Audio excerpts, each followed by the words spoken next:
Bonjour à tous. Merci de votre présence, pour, ce webinaire économie sur, le marché des œufs et des ovoproduits, et qui portera aussi sur le marché, du lapin.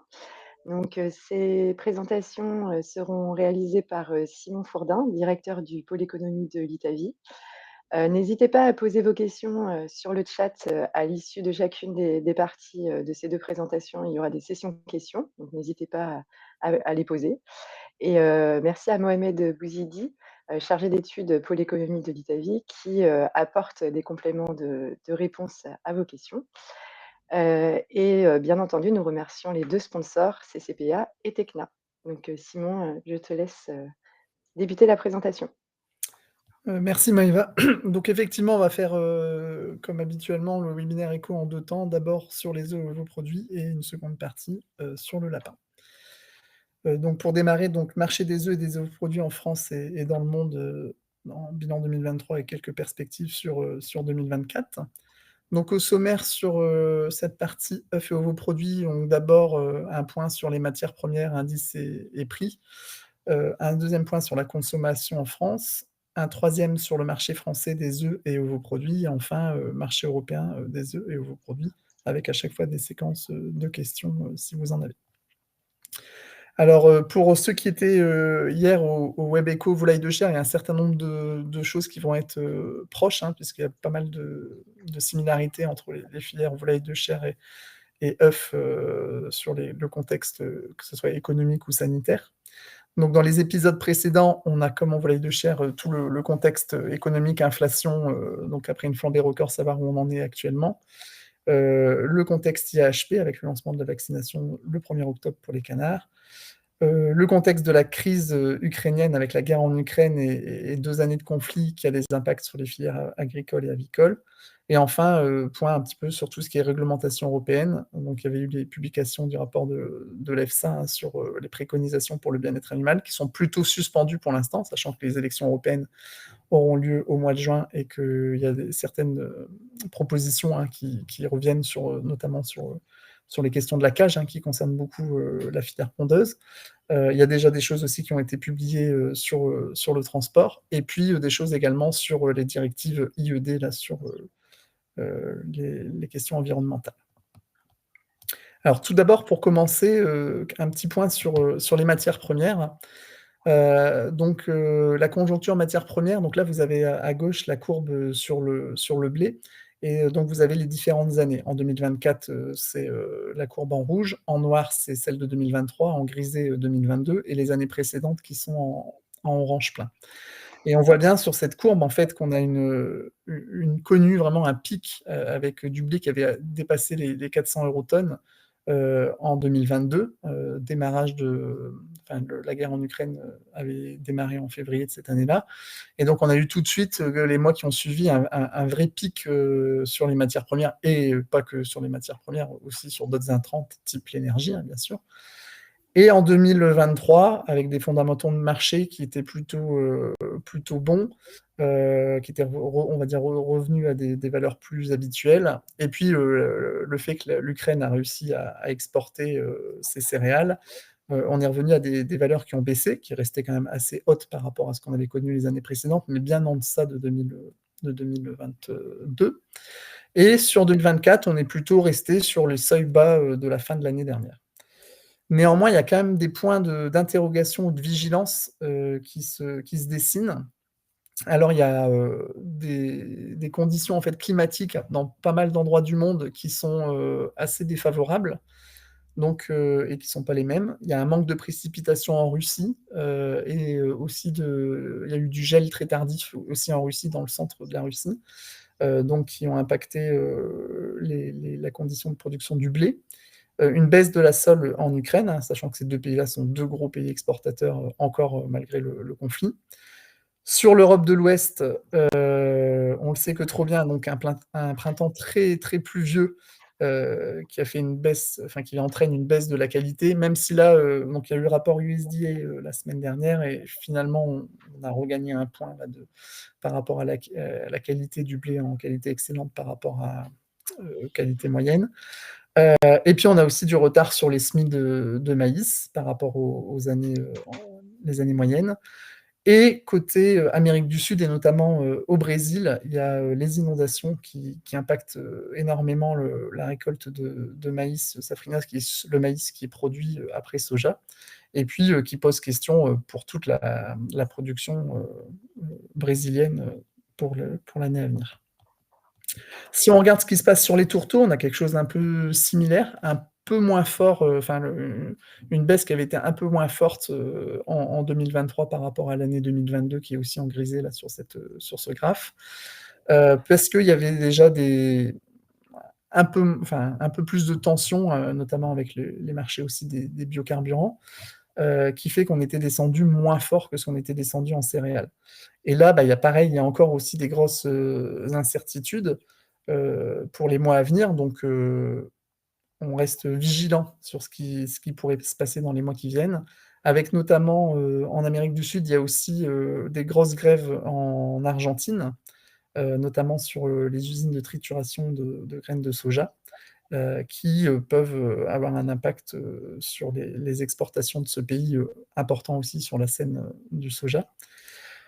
Je l'avais dit pour les céréales, mais donc c'est vrai aussi pour le soja, c'est pour les inondations qui ont lieu dans l'État du Rio Grande do Sul, le deuxième État producteur de soja du Brésil. Donc ça, c'est extrêmement impactant.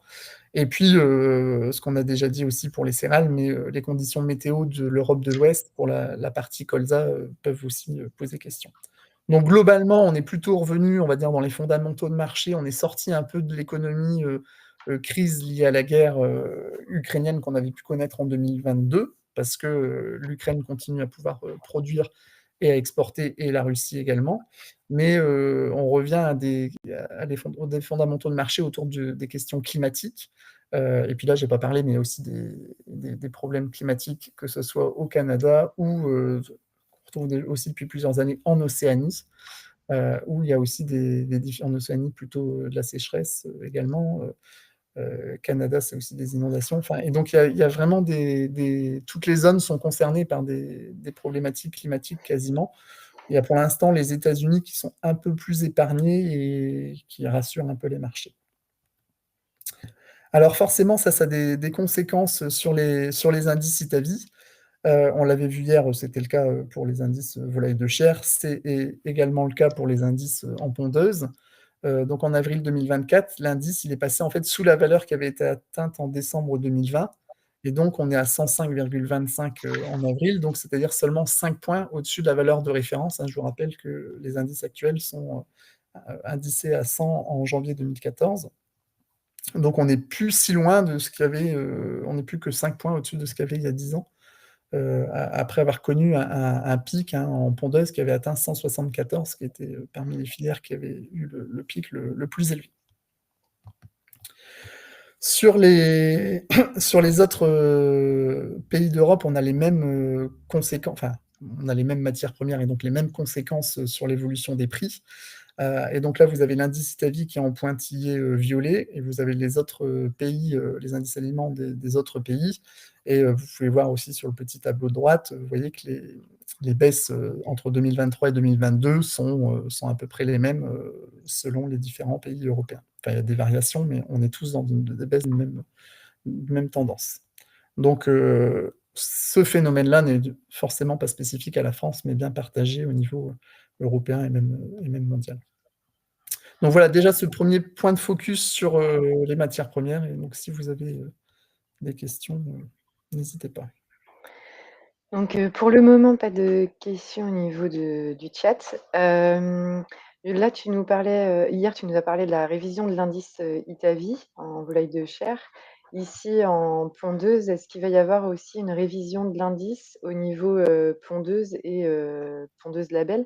Et je me souviens plus s'il y a un indice poulette aussi, peut-être. Non. Alors, il y a effectivement pour l'instant un indice pondeuse et un indice pondeuse, enfin un indice pondeuse bio aussi, hein, comme il y a en poulet bio, et un indice label rouge non OGM. Là, dans la révision des indices sur la pondeuse, donc la filière est bien sûr aussi concernée par la révision des indices. Les questions, ce qui se pose, c'est quel est l'indice de base qu'on va prendre, puisque pour l'instant, on était sur un indice poule pondeuse code 3 pour la référence. Alors après, il n'y a pas forcément, comme on est sur un indice, hein, on n'est pas sur la valeur absolue, les variations ne sont pas forcément très différentes entre des aliments pour du code 3 ou d'autres codes 2 ou 1. Donc ça, c'est le premier point. Donc c'est la question, on va savoir quel va être le nouvel indice de référence en poule pondeuse. Et puis se pose aussi la question, parce que l'indice label rouge non OGM, finalement, est-ce qu'il est réellement utilisé? Parce que le non OGM n'est plus obligatoire en label rouge. Et donc, du coup, se pose la question de savoir si il faut maintenir le non-OGM sur le label rouge ou un non-OGM hors label rouge. Enfin bref, parce qu'il y a quand même toujours des gens qui font du non-OGM, mais pas forcément avec un cahier des charges label rouge. Donc, il y a plusieurs questions qui sont en train d'être discutées sur cette révision des indices en pondeuse. Et il n'y a pas d'indice poulette. Et donc l'échéance ces nouveaux indices, ils vont arriver quand? En fait, là, donc, nous, à l'Italie, on a une stagiaire de fin d'études qui est actuellement donc en stage et qui finit son stage à l'automne qui arrive, là. Et donc, l'idée, c'était, on va dire, d'ici la fin de l'année, d'avoir les nouvelles matrices de contraintes nutritionnelles sur les différentes filières pour pouvoir sûrement démarrer pour le début d'année prochaine avec la nouvelle série, quoi. La date précise, on ne l'a pas encore, mais enfin, voilà, le temps que le travail se finisse, ça sera déjà on arrivera déjà à l'automne, quoi. Donc merci. Sur la diapositive suivante, pardon, on voit que l'indice est monté très haut là, du coup, en 2022. Ensuite, là, on voit il a bien redescendu, alors que pour l'IPAMPA, il est monté moins haut, mais il a plus de mal à redescendre. Est-ce qu'on peut se dire que justement, c'est la partie énergie qui maintient un coût élevé de l'aliment «fini» entre guillemets, quoi? Oui, alors peut-être effectivement, petit rappel pour les différences entre l'indice matière première Itavi et l'IPAMPA. Donc l'IPAMPA, c'est un indice aliment, effectivement, donc qui comprend autre chose que les matières premières, puisqu'en fait, c'est un indice qui est produit par l'INSEE, qui prend en compte en fait les échanges qui ont pu y avoir entre les vendeurs et les acheteurs d'aliments. Alors, pourquoi en volaille, d'ailleurs, on utilise assez peu l'IPAMPA, c'est que finalement, comme dans une filière qui est très intégrée, très contractualisée, où il y a peu d'achats d'aliments en direct par les producteurs, l'IPAMPA a un peu moins d'intérêt que dans d'autres filières où vraiment les producteurs, les éleveurs achètent leur aliment. Dans une production intégrée où c'est pas forcément l'éleveur qui achète l'aliment, il y a moins d'échanges et donc l'IPAMPA reflète moins la réalité de la valeur de l'aliment en volaille. Donc ça, c'est déjà le premier écart. Et effectivement, l'IPAMPA, comme si on est vraiment sur l'aliment, et ben, il prend d'autres choses en compte. Donc comment dire, il avait démarré moins fort et il baisse aussi moins fortement puisque il y a un peu tous les autres éléments qui peuvent être pris en compte. Et c'est le prix vendu. Donc après, dedans, ça prend en compte l'énergie, la main-d'œuvre, mais aussi la marge du vendeur. C'est vraiment le prix qui est mis sur le marché.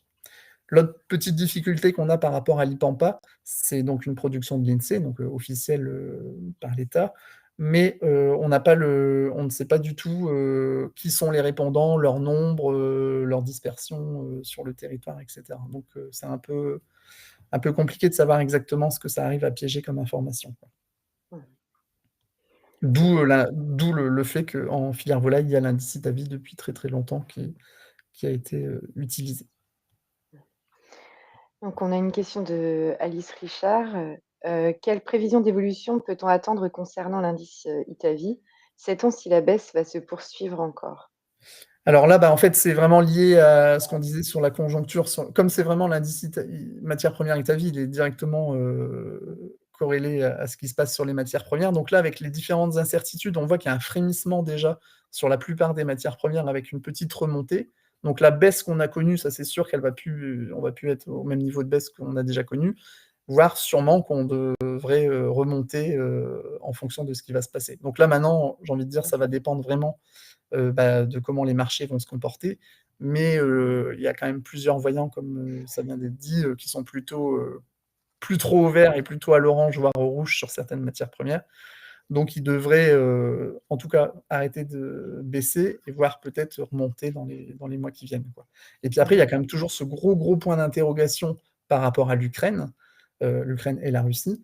Là, l'Ukraine a réussi, on en avait discuté aussi hier, hein, mais à exporter ses céréales. C'était loin d'être gagné, parce qu'elle ne pouvait plus exporter ses céréales depuis la mer Rouge, avec les navires russes qui étaient sur la mer Rouge et du fait qu'il y avait un accord qui avait été fait au départ et qui n'a pas été reprolongé, parce que la Russie n'a pas souhaité le reprolonger. Quand il y a eu la fin de l'accord, on s'est demandé si l'Ukraine allait réussir à continuer à exporter. Finalement, elle a aussi eu, alors là c'est un peu géopolitique, mais elle a eu aussi de l'armement pour pouvoir défendre ses bateaux, ses navires, pour pouvoir exporter. Et du coup, finalement, les navires russes n'ont pas pu torpiller les bateaux ukrainiens comme ils avaient dit qu'ils allaient le faire si l'Ukraine continuait d'exporter. Et donc, de ce fait-là, bah, l'Ukraine est revenue à son niveau d'exportation d'avant-guerre.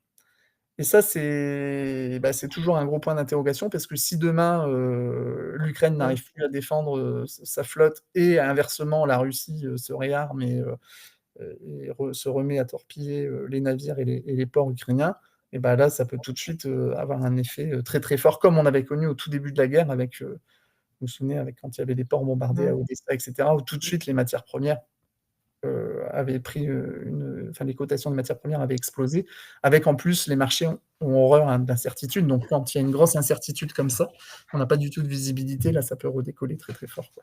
Donc là, on va dire les fondamentaux climatiques nous donne à penser que ça va plutôt commencer à remonter légèrement, voire plus ou moins fortement. Et après, par contre, le contexte géopolitique peut accélérer d'un seul coup les choses également. Mmh. Et là, on peut pas imaginer parce que, bah, donc la partie, géopolitique, ça, on n'y peut rien. La partie climatique, on n'y peut pas grand-chose non plus, mais après, il y a peut-être plus de les prévisions sont peut-être un petit peu plus, robustes, on va dire. Les il y a vraiment pas de possibilité de «sauver» entre guillemets une récolte, notamment dans le deuxième État producteur, au niveau du Brésil, parce que les semis, c'est maintenant finalement au niveau Ouais, du ouais, ouais, soja. tout à fait. Bah, en fait, là, et c'est là où il y a notamment l'USDA, là, le rapport américain qui sort régulièrement et qui permet de suivre. Et puis après, chaque pays, par exemple, nous, par France Agrimaire, par tous les Mmh. organismes de différents pays, où il y a des révisions régulières. Où là, je disais par exemple sur la qualité, on était plutôt en forte baisse. Puis bon, là, il y a plutôt des valeurs qui sont un peu plus positives. On retrouve du blé d'excellente qualité. On retrouvera un point sur ce blé-là. Si finalement les semis sont décalés, mais qu'après la production, il peut y avoir des effets rattrapage. Donc tout à fait. Donc ça, après, il faut suivre au fur et à mesure, mais il peut y avoir, dans une certaine mesure, des rattrapages sur les productions. Après, là, ce qui est compliqué au Brésil, c'est que même les infrastructures sont touchées. Donc les sites de trituration, enfin tout le, là, c'est vraiment des inondations, c'est pas juste un printemps Oui, pluvieux c'est comme pas on un a peu eu. trop de pluie, oui, c'est ça. Là, Voilà, c'est vraiment donc là, il y a les vraiment des conséquences aussi sur est-ce que il y a vraiment des sites qui vont plus être en capacité de produire, etc. Au-delà de, voilà, de ce que nous, on peut connaître, par exemple, ici en Europe, on n'a pas les sites ne sont pas touchés, c'est vraiment la production, enfin, les semis mmh, dans les champs, mais pas dans les usines, quoi. mmh. Donc, merci pour, ces réponses. Je vais pouvoir te laisser, poursuivre. Il y a plus de questions de notre côté. Merci. Donc là, on va attaquer maintenant du coup la question de la consommation. Alors, comme on sait qu'il y a un certain nombre de personnes qui sont là les 2 journées pour faire un peu de variation, plutôt que vous remettre le même graphe qu'hier sur l'inflation, toute consommation confondue, là, j'ai mis uniquement l'inflation sur l'alimentation. Donc les données de la Banque centrale européenne, qui montrent en fait les évolutions, de l'inflation alimentaire, dans la zone euro. Donc la zone euro, d'ailleurs, je vois qu'on voit plus il faudra que je rajoute la légende, mais la zone euro, c'est en bleu clair et la France en bleu foncé. Et donc, en fait, on a, pour l'alimentation, beaucoup plus de proximité entre ce qui s'est passé en France et ce qui s'est passé en zone euro. Pour rappel, pour ceux qui étaient là hier, en fait, on a vu que sur l'inflation, tout produit confondu, la France était plutôt dans le pays qui avait connu le moins d'inflation en Europe. L'inflation étant très très très forte sur les pays d'Europe de l'Est. Pour l'alimentation, c'est différent. La France était vraiment dans les pays qui ont été fortement touchés par l'inflation sur les prix de l'alimentation. Et là, en mars, on n'est plus qu'à 1,6% d'augmentation des prix sur l'alimentation en France et 2% dans la zone euro, alors qu'on a connu des pics, vous voyez, hein, sur la fin de la courbe, à 17,5 en zone euro et 16,9 en France, quoi. Et pour rappel, hein, l'alimentation, toute zone européenne, c'était le premier poste d'inflation. Il y avait l'énergie hein, qui était importante, mais l'alimentation était le premier poste d'inflation. Donc là, on va dire, on retrouve une inflation plus classique. Donc ça ne veut pas dire qu'il n'y a plus d'inflation. Hein. Quand on est à 2%, c'est pas zéro, et c'est pas négatif non plus. Mais on n'est plus dans les nombres à deux chiffres qu'on pouvait avoir sur les années précédentes, enfin l'année précédente. Ça, c'est quelque chose qu'on avait présenté aussi hier. Donc, on a fait un travail APSIS. Donc, APSIS, c'est le bureau d'études des 3 instituts techniques animaux, IDEL, IFIP et ITAVI. Et donc, il y a eu un travail qui a été fait pour comparer les différentes productions animales sur 10 ans pour voir leurs évolutions, on va dire, de façon conjointe, enfin respective, pour voir lesquelles étaient en progression et lesquelles étaient en diminution. Donc vous avez le poulet et les œufs en fait en 10 ans, en baissant en 2014. Hein. On regarde l'évolution sur 10 ans, on a plus 16%, que ce soit pour le poulet, là c'est le poulet seul, hein, c'est pas la volaille de chair, et les œufs. On a par contre des diminutions dans l'ensemble des autres productions animales, que ce soit les produits laitiers avec moins 4%, la viande bovine moins 9% et la viande porcine moins 10%. Donc, en fait, en 10 ans, la consommation d'œufs a progressé quasiment de façon constante. Alors, on voit, il y a un petit creux quand même hein, en 2022, et on le sait, hein, c'est l'effet IHP. Donc, c'est pas... comment dire, il peut y avoir des à-coups, hein, bien sûr, dans cette évolution, mais donc elle est quand même, si on regarde sur du plus long terme, elle est quand même très continue. Donc ça, c'est extrêmement positif d'avoir une production qui a une consommation qui continue de progresser, alors que sur les autres productions animales, on est plutôt en baisse. Alors, si on fait le focus sur les œufs, donc là, vous avez la consommation par an, par habitant des œufs en France. Et donc, vous voyez, pareil, on a pris, bon, là, sur 15 ans, mais si on regarde sur les 10 dernières années, chaque année, on prend 1, 2, 3 œufs de plus, qui fait que, voilà, on a vraiment une consommation très dynamique. Et vous avez aussi là la proportion entre œufs coquilles et ovoproduits. Et on voit finalement que c'est la partie ovoproduits hein, qui, pareil, pas de façon très très très marquée, mais a tendance, au départ c'était plutôt tiré par l'œuf coquille, et là maintenant c'est plutôt les ovoproduits qui permettent la poursuite de cette hausse de consommation. Si on fait le focus maintenant, donc là c'était sur pluriannuel, si on regarde juste l'année 2023 par rapport à 2022, donc ça c'est les données Kantar pour France Agrimaire. Si on regarde sur le total des œufs, donc en volume c'est le orange clair et le orange foncé pour les prix, on a presque 3% de hausse sur le total des œufs en volume et 12,2% par contre sur les prix, hein, donc là on a directement l'effet inflation. Et quand on regarde, on voit tout de suite, il y a deux histogrammes qui partent vers la gauche, c'est pour la cage et pour la bio, avec des proportions d'ailleurs un peu similaires, moins 13,1, moins 13,3, mais pour des raisons très différentes par contre, entre le bio, qui c'est le côté inflation, et la cage qui est plutôt le côté transition vers la fin de la cage, où là par contre il y avait pas mal de demandes, mais plus forcément l'offre en face pour subvenir à la demande. Et donc on le voit après sur l'évolution des prix, si on était à 12,2 globalement sur l'évolution des prix, les codes qui ont vu leur évolution des prix les plus marqués sont la cage, là où il y avait la plus forte tension entre l'offre et la demande, et le sol qui est juste derrière, hein, avec quasiment, on est sur des plus 20 points sur ces deux codes-là, alors qu'on est sur des évolutions. Alors c'est loin d'être neutre, hein, on est quand même près à 10 points, mais on va dire comparativement à la cage et au sol, label rouge, plein air et bio étaient quand même dans des évolutions de prix moins marquées. Alors quand on regarde globalement, qu'est-ce que ça donne en fait sur les parts de marché par code de la consommation des œufs? Alors on a vu que là on est en répartition en pourcentage, mais on a vu que le volume global était plutôt en hausse. Là on est bien que sur la partie distribution. Et ben, vous avez donc la cage qui est tout en bas, le sol en grisé, le label rouge en rouge, l'autre plein air qui est en bleu là et le bio en vert. Et on voit en fait depuis 10 ans bah, la proportion de cages qui n'a cessé de diminuer et qui diminue encore là si on regarde juste sur les 2 premiers mois de 2024. La proportion de sol qui a mis un petit peu de temps à démarrer dans les premières années, là, entre 2014 et 2018, il ne se passe pas grand-chose sur le sol, et ça c'est un peu une particularité française, mais on y reviendra, et qui a fini par décoller plus dernièrement avec on va dire, la transition de certains élevages cages qui partent vers le sol. Le label rouge, qui est une petite érosion, mais on va dire qui se maintient globalement si on regarde sur une tendance plus longue. Le bio, si je remonte tout en haut, qui avait une belle évolution et puis qui s'est plutôt rétracté là, ces derniers temps du fait de l'inflation, ce qu'on a vu sur le graphe juste avant. Et puis le plein air qui n'a cessé de gagner des parts de marché pour atteindre 41,9%.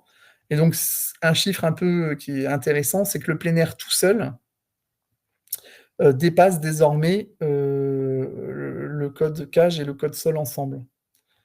Donc, c'est-à-dire si on enlève la question des SICO, hein, qui en plus en neuf pèsent beaucoup, hein, parce que là, vous voyez, on a plus de 15%, on a été à plus que ça par le passé, mais ça reste quand même très important.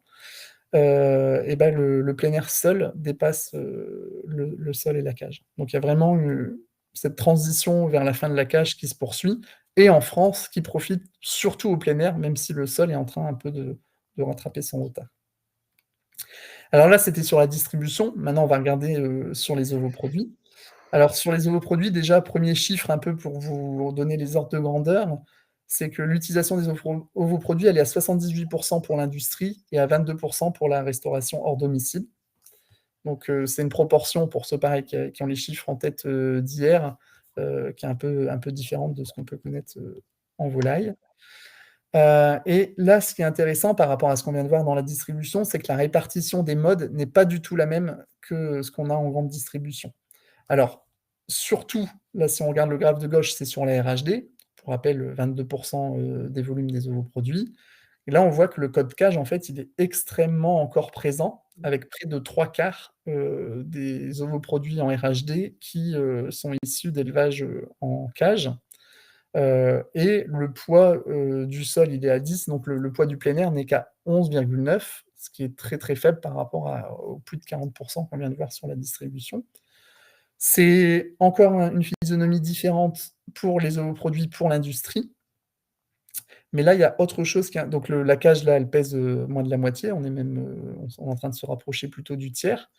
Mais par contre, il y a quelque chose d'intéressant, c'est qu'entre 2022 et 2023, on a une hausse de la proportion cage. Alors, elle est limitée, mais ça montre vraiment il s'est passé quand même quelque chose sur ce secteur-là, qui fait que bah, la transition vers la fin de la cage, là, je pense qu'elle va se poursuivre dans le futur, mais en tout cas, là, elle marque vraiment une pause, voire un léger redressement. Donc, la cage, on va dire, n'a pas dit son dernier mot, en tout cas dans les ovoproduits. Et donc ça, c'est intéressant de suivre ce qui va se passer, notamment par rapport à, on y reviendra aussi, mais sur les engagements d'un certain nombre de partenaires commerciaux, que ce soit en distribution ou des industriels qui ont fait des engagements. On va voir comment on sort de ça, quoi. Est-ce qu'il va y avoir une stabilité ou est-ce qu'on va en fait diminuer sur la suite? Donc voilà sur la partie consommation, pareil. Donc si vous avez des questions. Mmh. Donc il y a une question au niveau du chat. Donc est-ce que cette évolution, donc là je pense que c'est pas la partie évolution, où ça part vers le plein air, enfin ça profite au plein air. Est-ce que cette évolution de consommation est un souhait réel du consommateur ou est-ce que c'est lié, au fait que l'offre a beaucoup évolué, notamment avec la volonté d'arrêt de la poule en cage? Question toujours complexe. Alors, parce qu'effectivement, entre ce que le consommateur a envie d'acheter et ce qu'il peut acheter par rapport à ce qu'on lui propose, hein, c'est sûr qu'il y a des effets. Là, ce qu'on peut dire assez facilement, c'est qu'en tout cas, une partie des consommateurs, parce que bien sûr, il n'y a pas un consommateur, hein, il y a tout, enfin là, quand on voit la progression du plein air, sachant le consommateur, il a quand même une offre hors cage, il a quand même le sol, par exemple, il a d'autres productions possibles. Le consommateur a quand même privilégié en France les productions plein air, même s'il y avait de l'offre sur d'autres choses.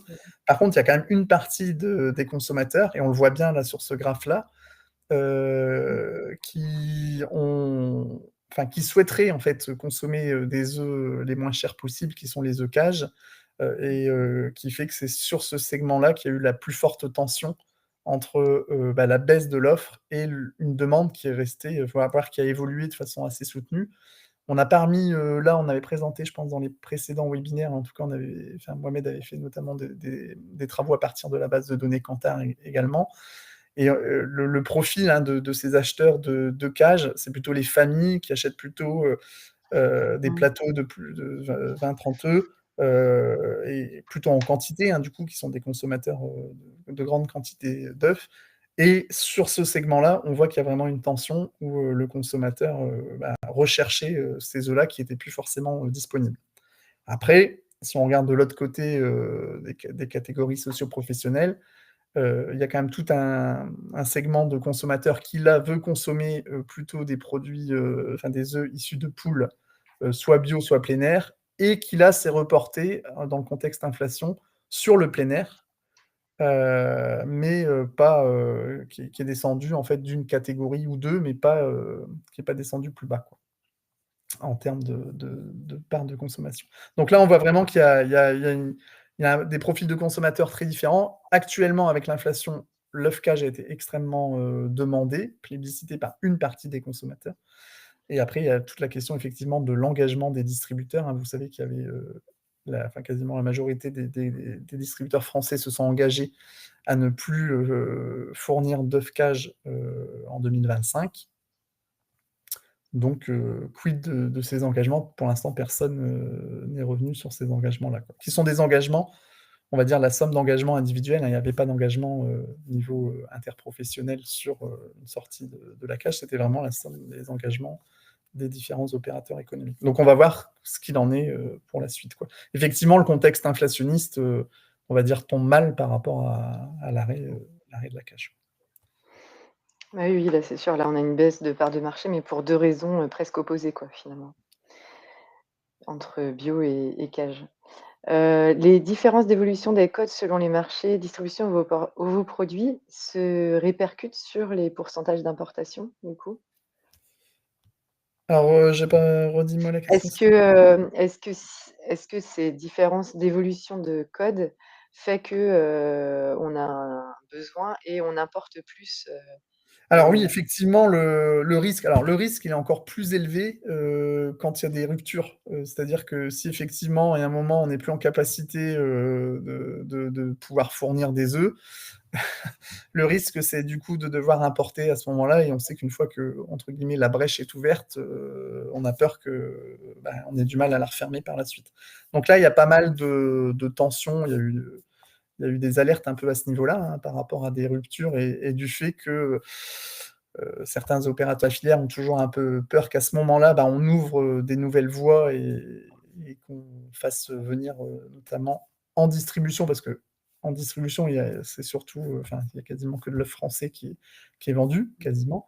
Et donc, c'est surtout en distribution où il y a un peu des alertes sur le fait quand il y a des opérateurs qui se retrouvent à devoir mettre des œufs en rayon qui ne sont plus des œufs d'origine France.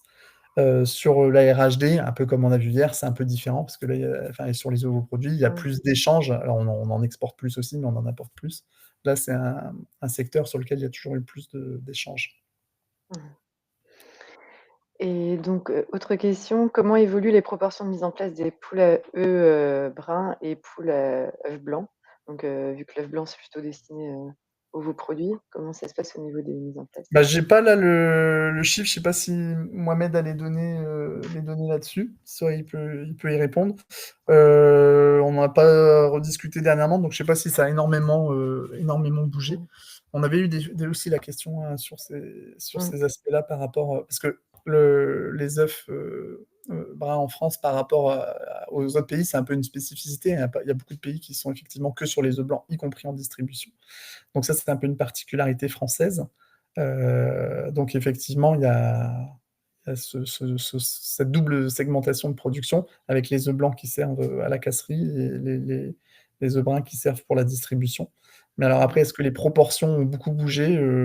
À voir. Pour l'instant, on ne trouve pas encore, en tout cas, de blanc, enfin moi, j'en ai pas vu en tout cas, en distribution, quoi. Mmh. Ouais, c'est vraiment pays du Nord plutôt, Ouais, ouais, ouais, bah, quand mmh. on voit, ouais, en Pays-Bas, Suisse, enfin aux Mmh. États-Unis aussi d'ailleurs, quand on voit dans les rayons, c'est vraiment les œufs blancs, qui sont partout, quoi. Mmh. Donc une autre question sur la partie, œuf de sur l'œuf est le produit de grande consommation pour lequel la part de marché en bio est la plus importante avec 10 estimés en 2024. Est-ce que c'est toujours le cas? Alors, Ça bah, en fait, sur la bio, là, il faudrait regarder les chiffres, mmh, précis, mais par rapport, en tout cas, les autres productions animales, il y a les produits laitiers, hein, qui sont aussi assez élevés, mmh, et après il y a l'œuf. Et après sur les autres segments, de viande, la bio pèse vraiment beaucoup, beaucoup, beaucoup moins. En porc, ils étaient à 1, ils sont passés à 0,5. En volaille de chair, on est, à 1 et quelques pourcents. Sur, la viande bovine, c'est pareil, on est vraiment à, je sais plus si c'est 2, enfin à quelques pourcents. Donc on est vraiment, enfin l'œuf est vraiment très, très loin devant. Il y a que sur les produits laitiers enfin, et encore sur les produits laitiers, ça dépend les secteurs, c'est sur le lait UHT. Par contre, sur, les autres produits, type fromage et cetera, bon après il y a les AOP, il y a d'autres signes de qualité aussi, hein, qui existent, mais le bio est assez peu présent. Donc l'œuf, c'est vraiment, le produit d'appel, on va dire, en bio avec le lait de consommation, quoi. Ce sont vraiment les 2 produits, je parle de produits animaux, hein, qui sont, les mieux positionnés sur le bio. mmh. Donc là, Mohamed, apportait un complément par rapport à la question précédente sur, œuf brun, œuf blanc et il indiquait qu'il n'y avait pas ce type de données, mais la tendance générale va dans le sens du développement croissant des souches blanches et effectivement, là, on se dit que vu que la cage, est vouée enfin les œufs coquilles cage sont plus commercialisés, mais par contre en nouveaux produits, on peut encore, mettre aussi de la blanche dedans. Donc est-ce qu'il n'y a pas un petit phénomène aussi de remplacement des souches, parfois en attendant et il y a encore une demande forte des industriels finalement, heureusement qu'au niveau de vos produits, l'industrie pèse 78. Est-ce qu'on risque pas, s'il y a un œuf qui perd en compétitivité, est-ce que les industriels risqueraient pas d'aller justement vers, de nouveaux produits qui viendraient, davantage encore de l'étranger? Bah, Et effectivement, oui, c'est une question qu'on peut se poser. Après, il y a aussi des questions, bah, sur les souches blanches, les durées de l'eau, enfin, les allongements qui sont plus importants. Donc après, il y a des sphères aussi, on va dire, technico-économiques, qui peuvent intéresser certains éleveurs de se positionner sur ces souches-là. mmh Donc oui, oui, ça c'est sûr que c'est quelque chose, qu'il faut suivre. Et puis après, il y a la question aussi, on va dire, à terme, de savoir, si, demain, on va bon, après ça, c'est vraiment des tendances de fond de consommation, mais est-ce que demain, on va commencer à avoir des œufs blancs en distribution, quoi? Pour l'instant, c'est vrai que ça mh. paraît assez peu probable, quoi. Et donc c'est plutôt un complément d'info. La mise en place de l'ovosexage peut également jouer sur la répartition souche blanche, souche brune. Mais c'est vrai que jusqu'alors, c'était plutôt une problématique, d'ordre technique qui faisait que l'ovosexage n'était pas encore rendu possible sur la souche blanche. Alors ça, c'est vrai Mmh. que c'est une question qui avait déjà, je pense, été posée la fois dernière, au dernier Webeco. Mmh. Comme pour l'instant, effectivement, l'ovosexage est sur les souches brunes et pas sur les souches blanches, certains se demandaient si ça allait pas, aussi, Mmh. continuer à mettre ce que mettait Mohamed à l'instant, à, focaliser, le développement des souches blanches au détriment des souches brunes avec, cet écart aussi, par Mmh. rapport au coût de la poulette, quoi. Et après, il y a la question aussi de distribution. Après, si au niveau de la distribution, lui, il perd pas de volume, il continue de vendre et que ce qui est assez étonnant, c'est vraiment le fait que le sol ne prenne pas plus de place, et qu'il développe pas que ça ait pas plus explosé au niveau du sol plutôt que sur le plein air. Donc et au final, si le distributeur vend le plein air, c'est c'est Bah, tant le mieux, hein. distributeur, C'est il a effectivement enfin, toujours tendance enfin, il ouais. a il a tout intérêt, on va dire plutôt, à vendre plutôt les produits avec les plus fortes valeurs ajoutées. Donc plus on est sur, enfin, plus on se rapproche, du bio ou du label, plus, la valeur ajoutée pour le distributeur est importante, donc il a plutôt intérêt. Après, il faut aussi qu'il propose des produits d'entrée de gamme s'il veut Mmh, répondre aux besoins de ses consommateurs, donc il y a toujours une équation à trouver. Si demain, il y a plus de cages en mmh, distribution, on peut imaginer que toute la proportion, effectivement, sol va augmenter. Enfin, les dernières conversions de la cage devraient principalement se tourner vers du sol, quoi. Alors qu'au Mmh. départ, quand on regarde la transition, quand on regarde là sur ce graphe dans les premières années, c'est surtout en fait le plein Ouais, air génial. qui a pris ces parts-là, quoi. Mmh. Ouais. Donc pour le moment, donc là, il y a alors je sais pas si c'est moi-même qui apporte un complément ou si c'est une nouvelle question. Ah oui, non, c'était complément d'information. Donc je vais, te laisser poursuivre, sur, la partie, Europe. Oui, Français. d'abord, ouais, Je pardon. Un Français, français, pardon. d'abord et après on va regarder Oui, en Europe, mais français au niveau production et puis, petit point aussi de situation. Donc, sur l'IHP, parce que c'est vrai qu'on en parlait, beaucoup ces derniers temps et on en parle un peu moins, mais pour vous redonner un peu les quelques dates, clés. Donc le 5 septembre 2023, il y avait le résultat, le premier appel d'offres, avec les 80 millions de doses fournies par Boehringer, le laboratoire Boehringer allemand. Pour rappel aussi, la vaccination en France ne concerne, que les canards. Mais par contre, on va dire, c'est les canards qui sont vaccinés, pour limiter, la circulation du virus pour l'ensemble des filières avicoles. Le 1er octobre 2023, il y a eu le démarrage officiel, le lancement de la vaccination. Et pour rappel aussi, 85% de prise en charge par l'État, 15% par les filières. Le 28 novembre 2023, on a eu un premier cas, d'IHP dans le Morbihan sur un élevage, de dindes, le passage, le basculement à risque modéré. Entre cette date-là et le 5 décembre 2023, il y a eu quelques nouveaux cas, toujours en Inde, Morbihan, Somme, il y a eu aussi un cas en poule pondeuse. Et donc là, on est passé du passage de risque modéré à risque élevé. Le 11 décembre, il y a eu un ajustement sur le protocole de vaccination. Pour l'instant, il n'y avait que 2 doses de demandées pour la vaccination des canards. Et en fait, il y a eu l'ajout d'une 3e dose parce qu'on a vu que le vaccin n'était plus suffisamment efficace à la fin de vie des canards. Et donc, si on voulait qu'ils restent protégés suffisamment, il fallait ajouter une 3e dose. Mais ça a été fait uniquement pour la zone dense, là où il y avait le plus de canards présents, donc Vendée militaire et zone Adour. Le 15 mars 2024, il y a eu le résultat du second appel d'offres, parce que le premier appel d'offres ne permettait de couvrir qu'une partie des doses nécessaires pour vacciner l'intégralité des canards. Donc là, c'est 61 millions de doses qui ont été partagées cette fois-ci, entre le laboratoire allemand Boehringer et le laboratoire français Ceva. Le 18 mars, on est passé du niveau du risque élevé au niveau modéré. Donc là, on est redescendu, parce qu'il n'y avait que 10 foyers d'IHP à cette date-là, et aucun nouveau cas en plus depuis le début de l'année, depuis janvier.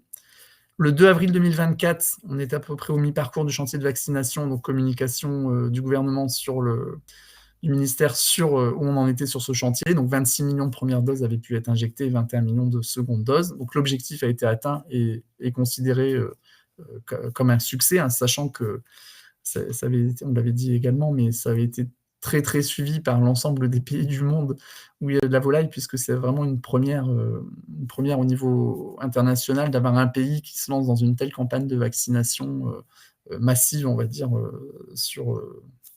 avec des tels niveaux. Et donc c'était un peu suivi un peu partout, quoi, avec aussi des questions de pays des frontières qui puissent se fermer, etc. Qui n'acceptent pas les animaux qui ont été vaccinés ou issus d'animaux vaccinés, etc. Donc il y a eu pas mal d'attention et finalement, on va dire, bon, la France est satisfaite d'avoir réussi cette campagne de vaccination. Et une des conséquences, c'est que le 3 mai 2024, on est passé du risque modéré à négligeable, il n'y a eu aucun nouveau cas. Donc là, on est vraiment on touche du bois, mais dans une situation beaucoup, beaucoup, beaucoup plus favorable que ce qu'on avait pu connaître ces dernières années, notamment sur l'année 2022 qui avait été très, très impactante.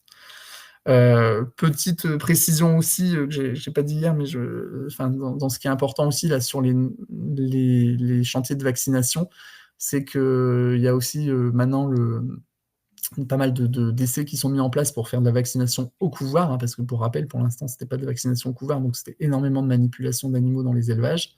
Et donc là, si la vaccination au couvoir fonctionne, ça sera beaucoup plus simple pour réussir à vacciner une telle quantité d'animaux. Voilà, sur la partie IAHP. Donc là, juste, on a remis, on avait présenté un certain nombre d'éléments à différentes journées sur les données du recensement agricole. Là, j'ai juste repris la pyramide des âges quand même pour dire on en est où au niveau de la production française sur nos éleveurs par rapport au renouvellement nécessaire. Alors, à gauche, vous avez tous les agriculteurs et à droite, les éleveurs de poules pondeuses. Alors, pour ceux qui se souviennent, hier, sur la volaille de chair, on avait une courbe, enfin, une pyramide aussi plus favorable en filière volaille de chair que sur l'ensemble des agriculteurs français.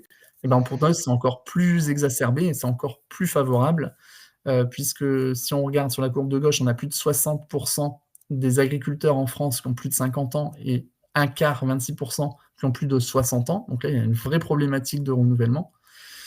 Par contre, en pondeuse, on est à 42% des éleveurs qui ont plus de 50 ans. Alors, c'est pas non plus négligeable, c'est-à-dire il faut quand même travailler sur le renouvellement, etc. Hein, c'est pas non plus mirobolant, mais on n'est qu'à 9% de plus de 60 ans, donc quand même très très loin de ce qu'on peut trouver dans le reste du monde agricole et notamment des autres productions animales. Donc la volaille, globalement, s'en sort mieux, et dans la volaille, c'est la partie œuf qui a la pyramide la plus favorable, quoi.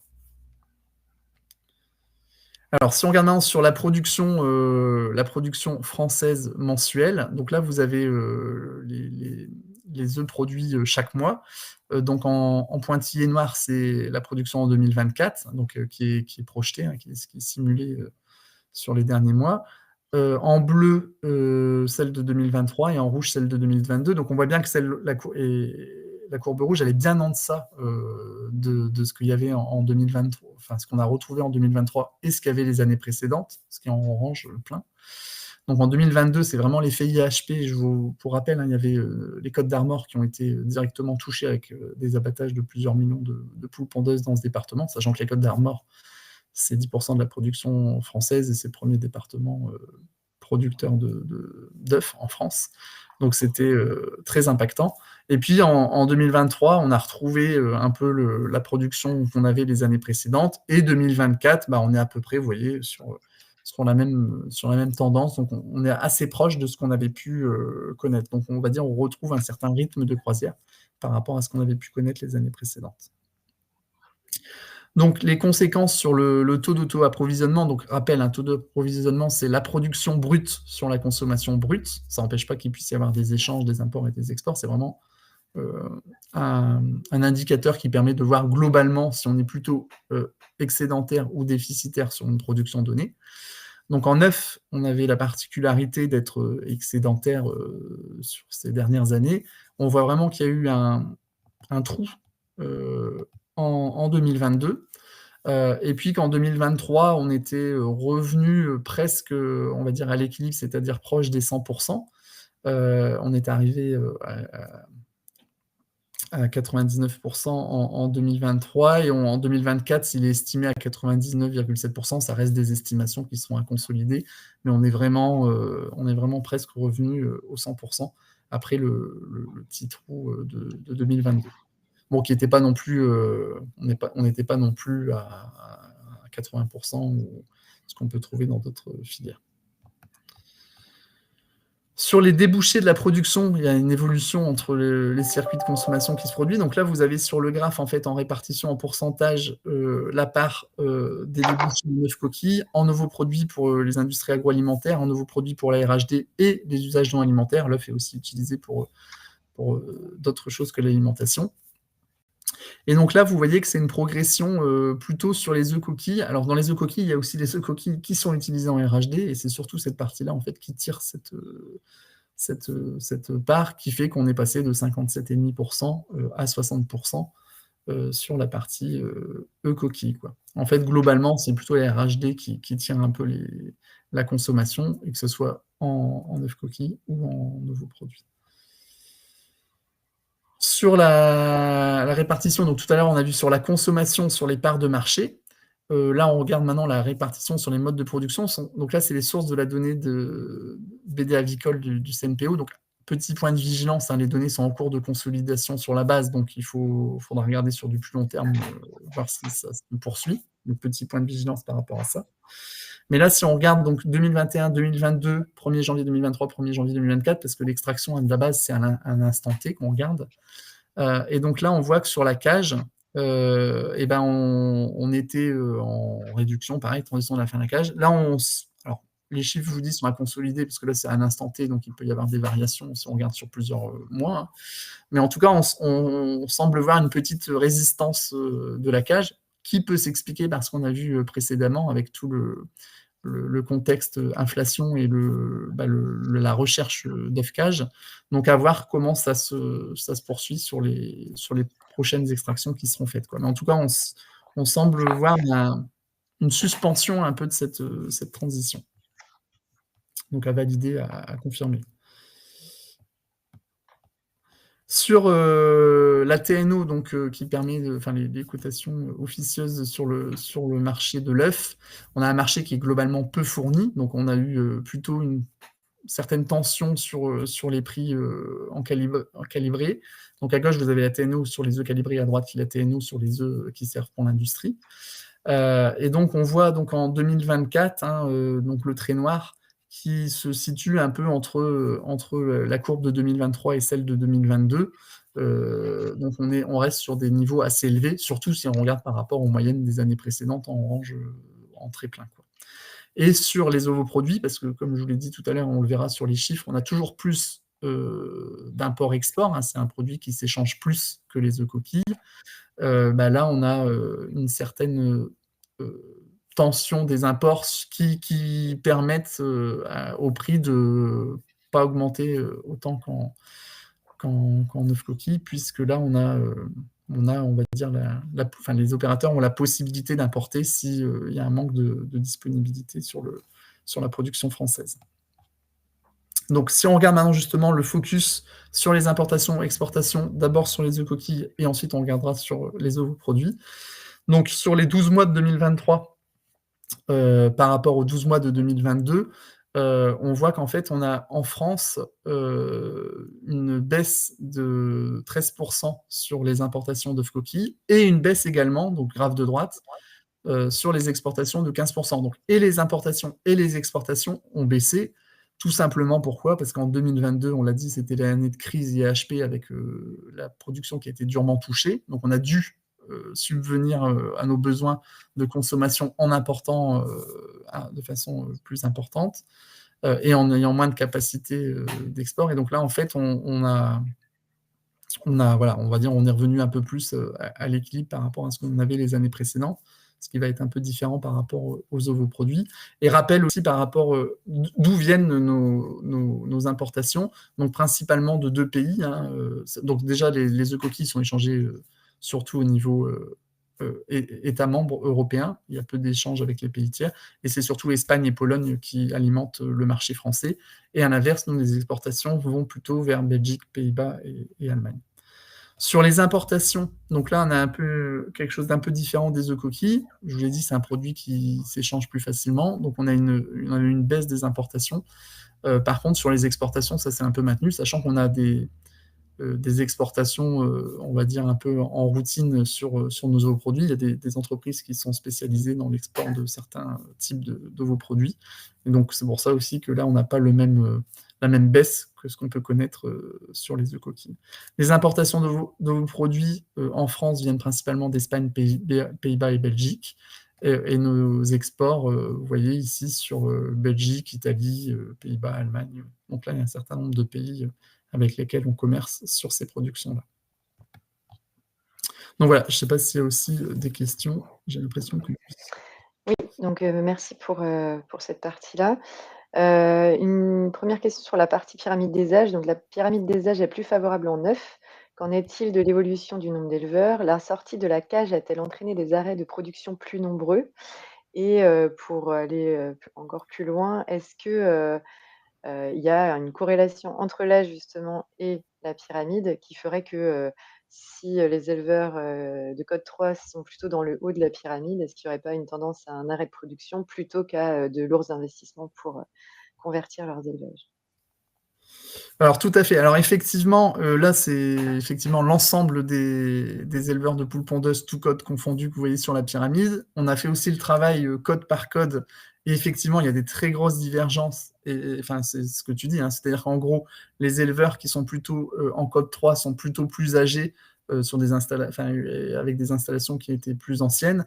Et au contraire, de l'autre côté, plutôt en bio notamment, c'est plutôt des éleveurs plus jeunes avec des installations plus récentes. Et donc, on a des pyramides des âges assez différentes avec plusieurs années d'écart de médiane entre ces différentes productions. Donc, on a vraiment effectivement le fait de la transition vers la fin de la cage a amené un certain profil nouveau d'éleveurs en pondeuse et du coup qui profitent aux codes alternatifs et notamment sur la bio, c'est particulièrement le cas. Et il faut aussi dire qu'en fait, en éleveur en cage, en nombre d'éleveurs, il n'y a plus énormément d'éleveurs parce que c'est des élevages de plus grande dimension. Et donc, il y avait c'est quelques centaines, il n'y en a pas des milliers hein, d'éleveurs qui sont en cage. Et donc, c'est aussi voilà, un petit noyau d'éleveurs qui restent, qui sont encore en cage actuellement, alors que dans les productions, dans les modes alternatifs et notamment sur la bio, on est sur des dimensions beaucoup, beaucoup plus réduites. Et donc, il y a en fait beaucoup, beaucoup plus d'éleveurs qui sont dans ces autres modes de production. Et donc, en fait, c'est la particularité pour la filière pondeuse par rapport à, je pense qu'il n'y a pas de comparatif dans les autres filières animales françaises, c'est qu'on a tendance à avoir plutôt une augmentation du nombre d'éleveurs d'un recensement agricole à l'autre, alors que pour toutes les autres productions, le nombre d'éleveurs est plutôt en diminution. Donc là, je n'ai pas les chiffres précis, mais on les a ces chiffres-là. Je pourrais rajouter quelques diapos en complément. Mais on a eu une augmentation entre le recensement agricole de 2010 et le recensement agricole de 2020. On a eu une augmentation de la population d'éleveurs en poules pondeuses, ce qui est un peu sans précédent dans les filières animales, du fait de cette transition. Hein, parce qu'on sait que la taille moyenne en cage et en bio, par exemple, elle est forcément complètement différente. Autre question, quels sont les facteurs qui expliquent une production d'œufs estimée en 2024 inférieure à 2023? Et là, on n'a pas forcément parlé des mises en place de poulettes. Du coup, comment Ouais. comment on est au niveau des mises en place de poulettes? Ouais, alors sur la mise en place, je sais pas si Mohamed peut aussi compléter. En fait, là, sur la production, on va dire, on est en train de revenir un peu après la crise de 2022 à ce qu'on avait précédemment. On reste inférieur, c'est ce que précise Mohamed, hein, on reste inférieur au niveau record qu'on avait eu en 2021. Voilà, on s'en approche, mais on reste inférieur. Et en fait, il faut, on va dire, si on veut être un peu en souveraineté, en sécurité, en fait, là, si on retrouve juste notre ligne à 100%, là, c'est pas suffisant. Il faudrait en fait qu'on produise légèrement au-delà de 100%, 102, 103, 104%, pour être, on va dire, complètement serein sur le fait d'être autosuffisant, notamment aussi sur la disponibilité des œufs coquilles. Après, en plus, là, c'est un chiffre un peu global, mais il faut bien sûr qu'on le soit dans chacun des codes fournis aux consommateurs, parce que là, ce qui a pu se produire aussi, c'est que derrière ce chiffre un peu moyen, il peut y avoir, selon les codes de production, certaines productions où on peut se retrouver avec une rupture de rayon ou autre. Et donc là, voilà. Donc en plus, il faut le fait d'avoir plusieurs codes maintenant, et ça, c'est ce que nous expliquent aussi les opérateurs. Avant, on avait en gros un stock à suivre, mais maintenant, il faut suivre 5 stocks si on a de la cage, du sol, etc. Et donc, sur chacun, il faut subvenir aux besoins qui sont exprimés. Le consommateur peut faire des reports. Hein. Quand il y a eu des ruptures sur certains codes, les consommateurs ont pu se reporter vers les autres codes disponibles en rayon. Hein. Ça peut arriver. Mais bon, on essaie normalement d'avoir un taux de service qui permette de répondre à ce que le distributeur souhaitait mettre en rayon. Quoi. Et du côté des importations en nouveaux produits, quel est le code d'œuf qui est le plus importé? Bonne question. Je sais pas si Mohamed a la réponse. En fait, je pense, je peux déjà répondre que c'est, ça c'est forcément cage et sol, parce qu'en fait, sur les autres productions, il y a quasiment pas d'autres pays qui ont des productions comparables à celles de la France sur les autres modes de production. Donc après, ça doit être entre cage et sol. Je ne sais pas si Mohamed a le distinguo et a un peu plus de précision. Mais sur le plein air, etc., on est un peu, enfin, on va dire, on est un peu les seuls à avoir une telle quantité de plein air de vendables. Donc, c'est pas les autres pays qui peuvent nous en fournir, quoi. Mmh. Et un plein air et bio et label, bien sûr, aussi. Et sinon, côté, import-export, justement, tu disais tout à l'heure, on a une tendance à ça s'est tassé. Au niveau importation, on espère que ça reste comme ça. Au niveau exportation, ça serait bien de retrouver de l'exportation, mais c'est une fois qu'on aura dépassé de nouveau ce côté, auto-approvisionnement qu'on pourra de nouveau, exporter plus, c'est ça?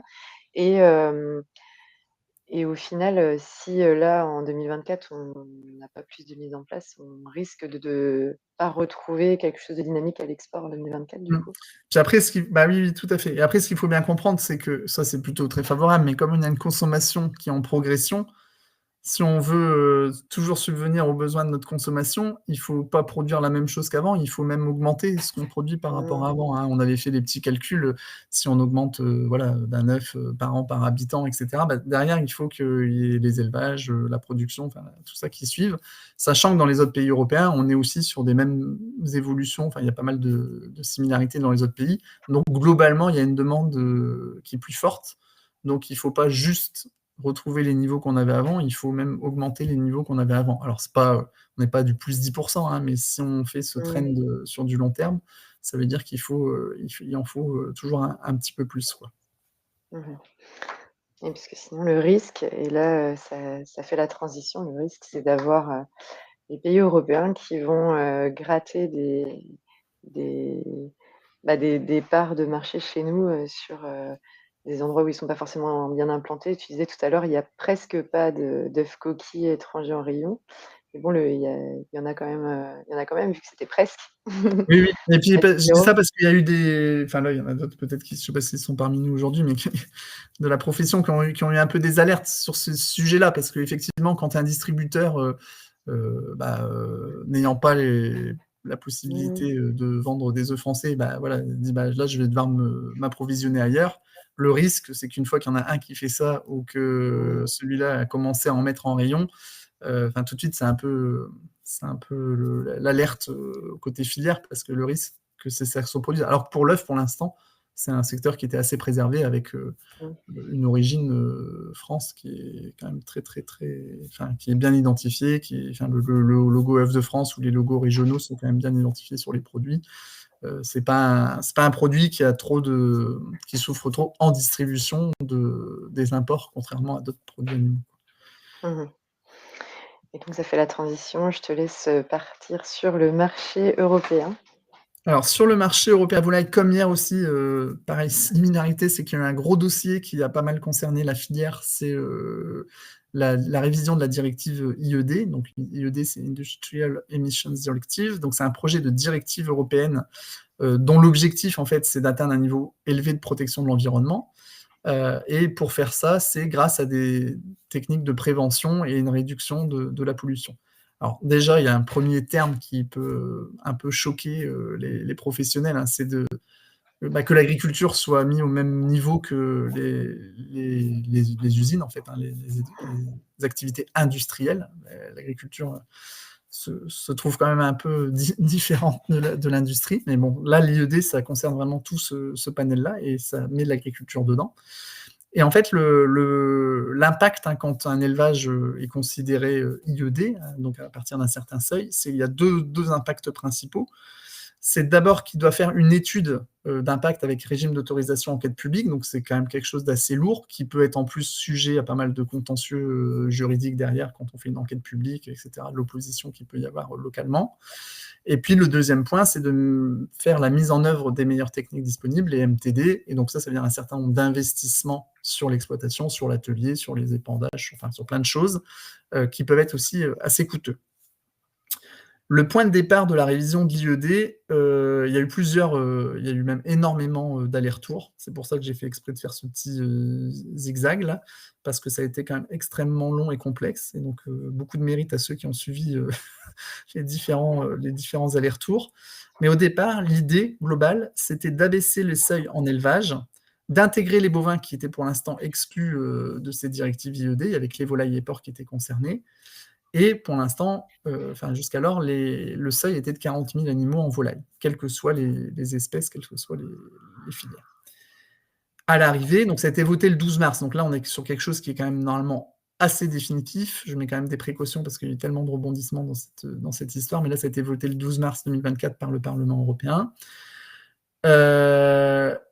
Maintenant, ce qui a été retenu au final, c'est que les bovins sont finalement restés exclus alors qu'ils devaient être inclus. Donc ça, les bovins ont réussi à ne pas être mis dans cette directive, pour l'instant. Et puis sur les porcs et les volailles, les seuils qui existaient auparavant, sur ces deux filières-là, ont été vus à la baisse. Et donc, et notamment, ils ont été mis en équivalent UGB. Donc avant, c'était 40 000 animaux places, quelle que soit l'espèce, comme je disais. Là, maintenant, c'est des équivalents UGB. Et donc, il y a certaines productions qui se retrouvent touchées et d'autres non. Le poulet est resté à 40 000, donc en fait, ça n'a pas d'impact sur le poulet. On l'a vu hier sur la dame, c'est un impact. Et en pondeuse, ça a aussi un impact, puisqu'on passe de 40 000 à 21 400, et je crois que le chiffre précis, c'est même 21 429 animaux en pondeuse. Donc ça veut dire que maintenant, à partir de 21 429 animaux, un élevage qui veut dépasser ce seuil-là devra faire cette étude d'impact et cette CMTD pour être conforme à la réglementation. Alors, il y a un peu une clause de revoyure qui a été intégrée dans le texte qui a été voté. Et donc, en 2026, il doit y avoir un rapport qui doit sortir, qui doit dire un peu sur ces filières-là, quels sont un peu les niveaux des importations. Est-ce que les filières sont un peu en fragilité pour voir si on peut appliquer ou pas cette directive sur ces filières-là, si elles seraient vraiment mises à mal. Il y a aussi la question de savoir à ce moment-là, dans cette clause de revoyure, si finalement les bovins, on a bien fait de ne pas les mettre dedans ou pas. Et il y a aussi un autre point important, c'est que bien sûr, ce n'est pas un coup près du 12 mars 2024.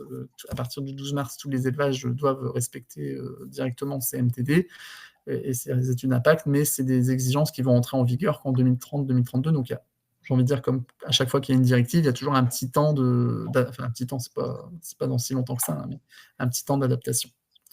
Donc voilà, donc ça, c'est pas franchement une très bonne nouvelle, en tout cas, côté des projets qui pourraient avoir lieu, puisque ça complexifie forcément tout projet d'installation au-delà de ces effectifs-là.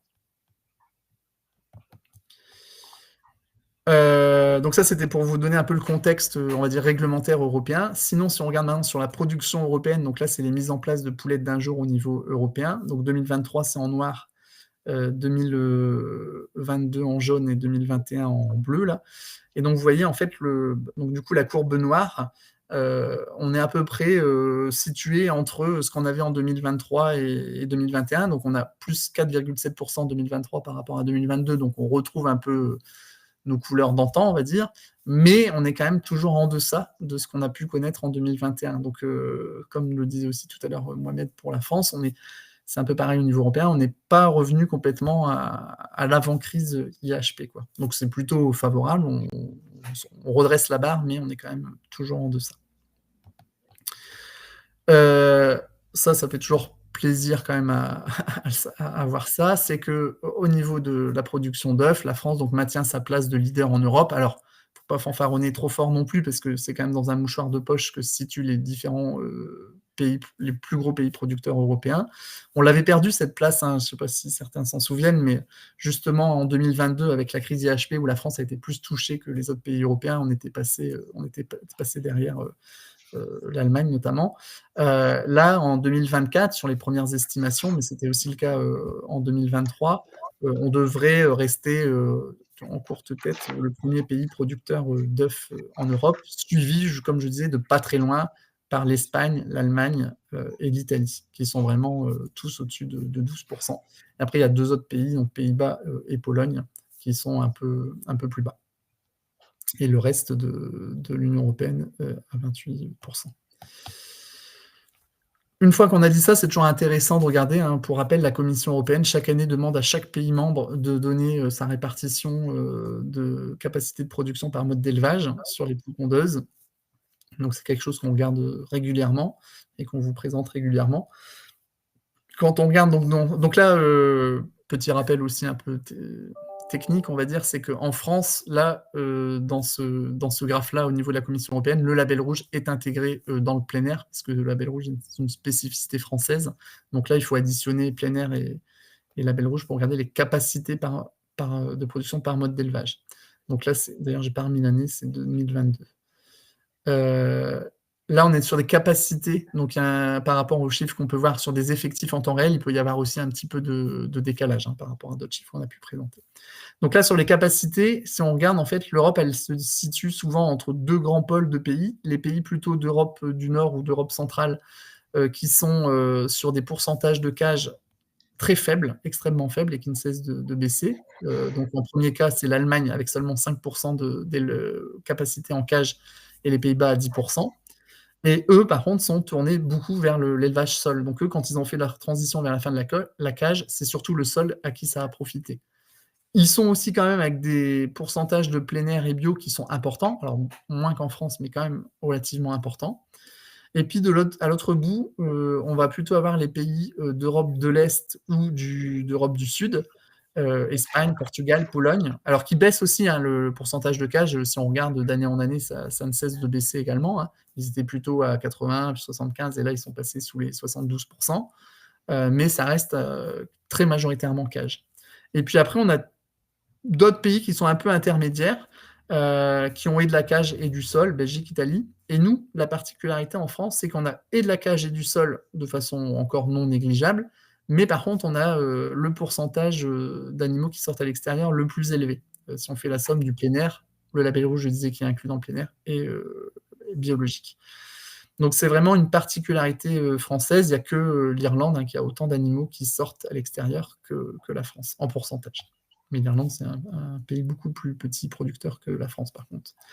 Et donc, si on fait le focus sur la France, par rapport à ces poules sortant à l'extérieur, la France toute seule, elle représente presque un tiers des poules qui sortent à l'extérieur de l'Union européenne.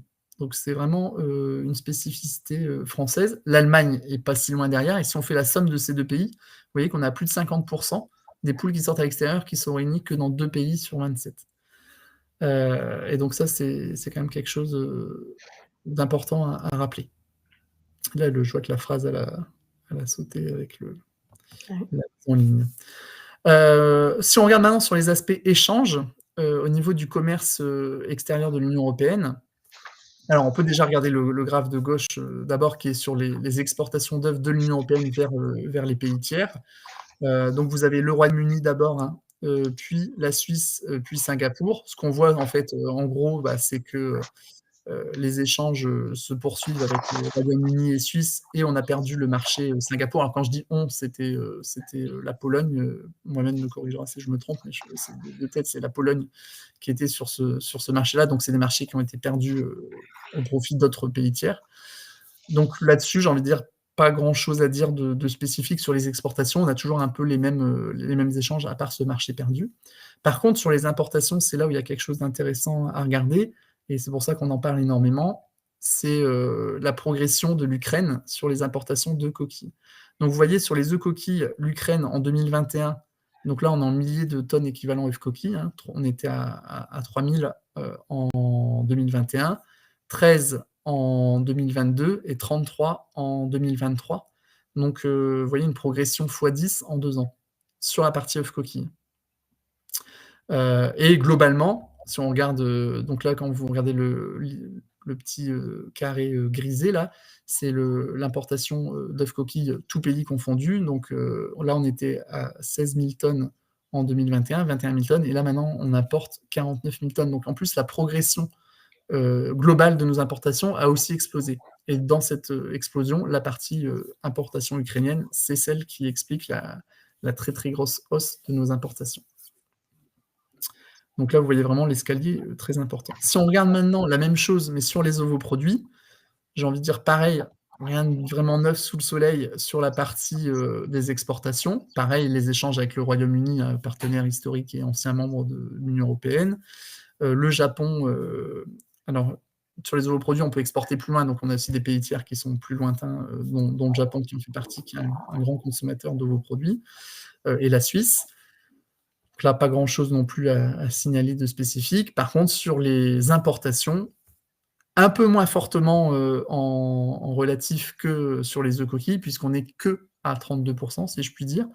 Mais on voit aussi la progression, notamment de l'Ukraine, qui est passée, de 16 000 tonnes à 14 000 tonnes, puis à 23 000 tonnes. Donc là, on est plutôt sur un facteur x3. On était à x10 sur les œufs coquilles, on est à x3 sur les ovoproduits. Je crois que, du coup, en global, œufs plus ovoproduits, c'est du x7, si ma mémoire est bonne. Donc, sur l'Ukraine, ça a vraiment explosé sur les importations. Et c'est pour ça qu'on parle énormément de l'Ukraine en ce moment. Et donc, justement, petit focus, comme on avait présenté également hier, mais là, appliqué sur la partie œufs. Où on en est sur la suspension des droits de douane, parce que pourquoi on importe énormément d'œufs depuis l'Ukraine? Donc vous le savez, il y a eu tout un calendrier spécifique depuis le début de la guerre. Donc la guerre, rappelle, en février. Le 4 juin, soutien de l'Union européenne à l'Ukraine pour soutenir l'effort de guerre, en suspendant les droits de douane d'un certain nombre de produits agricoles, dont les œufs. Donc d'abord, l'accord il a été proposé pour 1 an, donc suspension, il n'y a plus de contingent, c'est-à-dire quel que soit le volume. Puis il a été reconduit une première fois pour une nouvelle année. Le 23 avril 2024, donc tout récemment, il y a eu un vote des députés européens pour une reconduction pour une 3e année, et qui a été approuvé au Conseil le 13 mai, là, tout dernièrement, donc c'est validé. Par contre, il y a quand même une mesure qui change et qui est importante, c'est que maintenant, il y a une introduction d'une clause de sauvegarde automatique, ce qu'on appelle le frein d'urgence. Et donc maintenant, là, j'ai mis les volumes de viande de volaille, mais j'aurais dû le corriger sur les œufs. Si les volumes d'œufs importés dépassent la moyenne du 2e semestre 2021, l'année 2022, l'année 2023, donc sur ces 5 semestres, on remet en place des droits de douane et au niveau des montants antérieurs, qui étaient pratiqués avant. Alors, ça peut paraître, alors là, c'est toujours pareil, ça peut paraître insatisfaisant pour certains, notamment, la profession aurait bien aimé que ce ne soit pas que le 2e semestre 2021, mais bien toute l'année 2021, parce que quand vous voyez l'escalier qu'on vient de voir juste avant, il y avait un enjeu fort à essayer d'élargir la période de référence, mais ça a failli être que 2022-2023 également, donc bon, voilà, c'est mieux. Ça aurait pu être pire, ça aurait pu être mieux, tout dépend comment on se situe. Et puis, il y a aussi le fait que toutes les filières agricoles qui ont demandé ce frein d'urgence ne l'ont pas obtenu. C'est-à-dire que là, il y a donc les œufs, la volaille de chair, le sucre, le miel, le gruau, le maïs, mais par exemple, le blé et l'orge, qui sont aussi directement impactés, eux ne sont pas concernés par ce frein d'urgence. Donc, il y a d'autres filières, on va dire, qui sont peut-être plus à plaindre que d'autres, quoi. L'application donc du 6 juin 2024 au 5 juin 2025, ça c'est renouvellement au calendrier, enfin à l'anniversaire de la mise en place du premier accord au départ. Et petit rappel aussi par rapport à qui sont les acteurs ukrainiens sur l'œuf. Donc là, il y a 2 groupes ukrainiens majeurs sur l'œuf. Donc il y a Ovostar. Pour vous donner un ordre de grandeur, c'est 6,3 millions de poules pondeuses. Alors, contrairement à ce qu'on a vu hier sur la volaille de chair avec MHP, en œuf, les 2 groupes sont un peu plus touchés, enfin la zone de production est plus concernée par la zone de conflit. Avant-Garde, le 2e groupe, avait aussi des déboires judiciaires avant même le début de la guerre, donc voilà, c'est quand même pas tout à fait le même contexte. Donc je finis sur Ovostar juste pour dire qu'ils ont aussi un site en Lettonie, donc il y a eu pas mal d'échanges de l'Union européenne à partir de la Lettonie avec l'Ukraine, mais c'est lié aussi à ce site letton. Et puis Avant-Garde, donc c'est 14 millions de poules en 2020. On sait qu'ils ont été extrêmement touchés au début de la guerre. Et puis j'avais dit, c'était déjà en baisse avec les problèmes judiciaires, notamment du PDG du groupe qui avait été rattrapé par la patrouille pour des affaires fiscales, etc. Aujourd'hui, l'estimation, enfin on en avait discuté avec Mohamed, on n'a pas de chiffre très très précis, mais on serait plutôt à 13 millions, mais même ça nous paraît surestimé, on est sûrement à moins que ça. On sait que les capacités par contre sont bien supérieures, mais ils n'ont pas réussi à retrouver toute leur capacité de production, parce que les sites ont été particulièrement touchés par le conflit. Et puis petit rappel aussi en termes de type de production, en Ukraine, on est sur du 100% élevage en cage, non aménagé, souche blanche. On n'est pas du tout sur les élevages européens, et même les élevages en cage européens sont sur des cages aménagées, alors que là, l'élevage ukrainien bah, c'est les cages d'avant la réforme de 2012. Donc voilà, donc à retenir sur l'ensemble de ce qu'on vient de présenter. Donc sur l'IHP, quand même, ça reste une épée de Damoclès quand même au-dessus des filières avicoles, hein. Mais il y a une satisfaction quand même sur le fait que il y a une maîtrise de l'épidémie, que entre la biosécurité et la campagne de vaccination, on a l'impression que voilà, on a réussi à réguler cette crise sanitaire. C'est pas vrai qu'en France, c'est vrai aussi sur le reste des autres pays européens qui n'ont pas forcément mis en place de vaccination, même s'il y en a d'autres qui sont en train d'y réfléchir également, hein. Mais voilà, toujours prudence. Il y a eu des cas aux USA avec des transmissions à d'autres espèces, notamment en vaches laitières, avec le virus qui a été retrouvé jusque dans le lait. Donc voilà, ça reste quand même un point d'inquiétude pour la suite. Sur l'Ukraine, on vient de le voir, il y a toujours ce gros point d'interrogation. Donc là, on sait à peu près avec quelles règles on va jouer, on va dire, pour l'année qui vient. Mais au-delà de cette année-là où l'accord a été reconduit pour 1 an avec enfin, on va dire, une clause de sauvegarde, le frein d'urgence, là, c'est à terme qu'est-ce qui va se produire avec l'Ukraine, puisque l'Ukraine, comme vous le savez, a demandé de pouvoir adhérer à l'Union européenne, de devenir membre de l'Union européenne, avec un contexte géopolitique là qui, on va dire, est assez favorable à ce que ça se fasse relativement rapidement. Mais du coup, c'est un géant agricole, énorme pays agricole, sur les céréales, sur les volailles, sur les pondeuses. Et donc, comment ça va impacter d'avoir ce géant s'il intègre l'Union européenne à court terme? Après, par contre, s'il intègre l'Union européenne, il devra aussi jouer avec les mêmes règles que les autres pays européens. Sur l'inflation et la consommation, l'œuf s'en sort relativement bien. On l'avait déjà dit les fois précédentes, hein, c'est la protéine animale la plus abordable. Donc c'est un peu là-dessus que l'œuf peut surfer, avec toujours une dynamique de consommation. Par contre, on a bien vu, il y a une très très forte hétérogénéité avec les codes de production, et notamment à chaque bout, on va dire, avec la cage d'un côté, avec la transition vers la fin de la cage, et le bio à l'autre extrémité, avec des prix qui ont été assez dissuasifs pour une partie des consommateurs. Et puis, si on vient sur la cage, c'est vraiment la question quand même de quid de l'avenir du code 3 à court terme. On s'approche vraiment de la date d'engagement des distributeurs de 2025. On voit qu'on en a encore une part non négligeable dans le parc. Comment ça va se passer? Comment va se passer cette transition? Que vont devenir les élevages encore en cage actuellement? Ça, c'est vraiment une grande question sur laquelle la filière travaille et va travailler sur les mois à venir. Voilà. Donc merci pour cette partie. Donc première question sur les IED. Tous les pays européens sont concernés est-ce que tous les pays sont concernés pour les volailles? Et aussi, finalement, est-ce que les 21 400, 429 places concernent tous les modes de production? Comment ça va se traduire?